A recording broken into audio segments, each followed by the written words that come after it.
रियासती वजीर इमारत और शोहरा कोमटिरेड्डी वेंकट रेड्डी ने आज जिले नरगुंडा के कनगल मंडल में 6 करोड़ की लागत से शुरू करदा गवर्नमेंट जूनियर कॉलेज की बिल्डिंग का संगे बुनियाद रखा।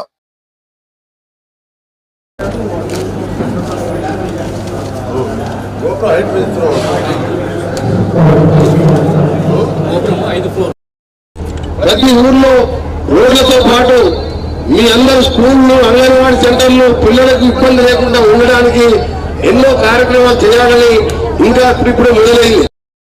ఈ విధంగా నల్గొండ కాన్స్టిట్యున్సీని రాష్ట్రంలోనే నెంబర్ 1 చేస్తానని అయితేదని చెప్పి కూడా నమ్మకం ఉన్నది। దాన్ని కూడా మీ ప్రెస్ వాళ్ళు కూడా అందరూ కూడా సహకరించండి। ఒకరిద్దరు పని లేని వాళ్ళు ఏదైనా రోడ్ వేస్తే దాని మీద మాట్లాడుతుంది। ఏది వేసినా నా సొంతాని కోసం వేస్తున్నా। నల్గొండ చూడండి ఎట్లా నడుస్తుంది। ఇలా దేశంలో రేపు కార్పొరేషన్లో 1000 కోట్ల రూపాయలు ఢిల్లీకి వెళ్ళి తీసుకొచ్చి నల్గొండ మున్సిపల్ కార్పొరేషన్ కూడా మోడల్గా చేయబోతున్నాం।